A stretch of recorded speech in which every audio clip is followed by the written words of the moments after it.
Hey guys, welcome back. So today we're gonna do an impromptu kind of video, and I'm going to be reading some excerpts from articles and I'm going to discuss about it. All right. There's gonna be multiple parts so that if you're bored you can just skip and go to another video. And yes, I'm wearing a hat indoors because it's cute and I would love to wear it. Therefore, let's move on. So I entered a website called the Interaction Design Foundation, and I found an article called "What is Design Thinking and Why is it so popular?"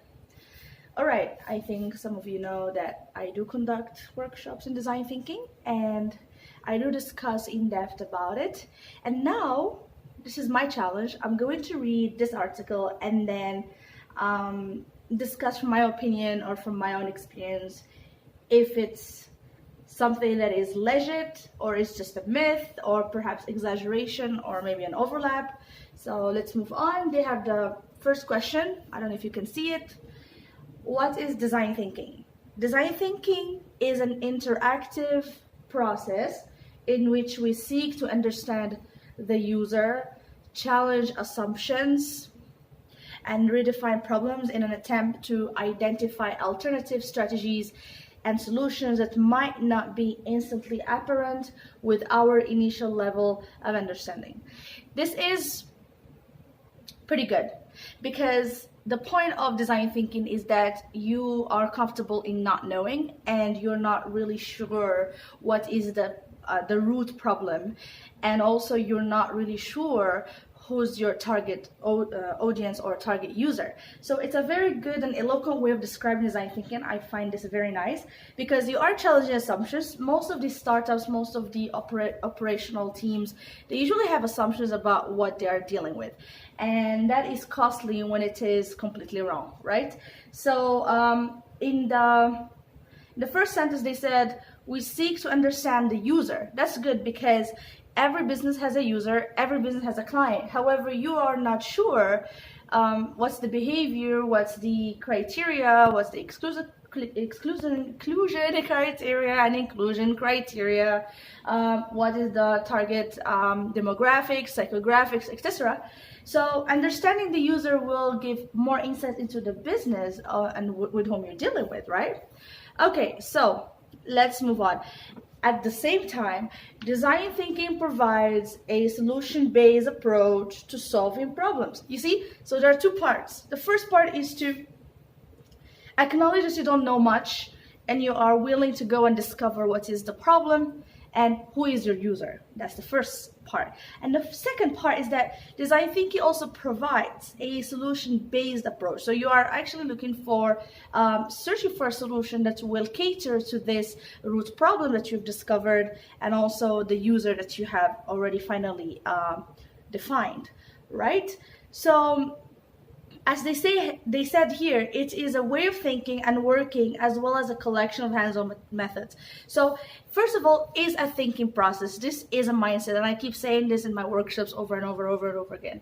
This is a mindset. This is a philosophy. You have to be a design thinker here, and once you get that right, once you absorb the principles, then you are ready to go ahead and tackle the problem, the root problem, via methodologies such as user experience design, agile, and many other types of design principles.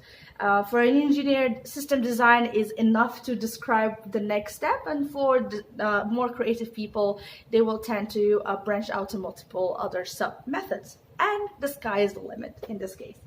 All right, so design thinking revolves around a deep interest in developing an understanding of the people for whom we're designing the products or services. True. So here, customer is king, the client is king, and whatever the client is having pain from, is frustrated from, is our top priority. This is the philosophy and the principle that is being hailed by design thinking. You should go and check what the user is feeling about a certain thing or having pain from, frustration, stagnation, something like that. So you look at those, and those are your anchor in how to understand what is the root problem, and that will be the root, the anchor, the point of pivoting as well. You do not pivot from far away, because you're always anchored to what the user is actually experiencing.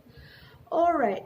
So it helps us observe and develop empathy with the target user. So we're talking about empathy. Empathy is a very interesting and very complex word, because it's a psychological, emotional, and perhaps even spiritual word. And to say that you have empathy for someone, it means you have deep understanding of that person, regardless of your assumptions, judgments, and also your own bias. So to actually immerse oneself in another person's pain and another person's condition, in another person's world and environment, is extremely rare and extremely profound, because if you're able to immerse yourself in another person's environment, therefore you are able to see the true causes of such dilemma. And that is why design thinking is not just about learning it and applying it from worksheets. It's something that you have to deeply immerse and also understand you first, be empathic with yourself first before you can be empathic with others. Do I make sense? All right, so it's let's go. Okay, design thinking helps us in the process of questioning. So questioning the problem, questioning the assumptions, and questioning the implications. Right. So if you're not somebody who's a critical thinker, who likes to ask the question why, if why is not your favorite question, you will find design thinking something very obscure and very ambiguous. So for me, as an advice, as a prerequisite to this realm of problem solving, creative problem solving, is to first start to learn how to say why. So one exercise I'll tell you, and one advice, take it or leave it, go out there and start asking why. Why is the coffee made this way? Why is that person parked that way? Why is the street designed that way? Just keep asking the question why, and by then, once you start having that questioning part of your DNA, you're used to questioning, then by then you'll have an easier prelude, an easier entrance to design thinking methodology. I hope this was good. More to come, okay? Bye-bye. Thank you.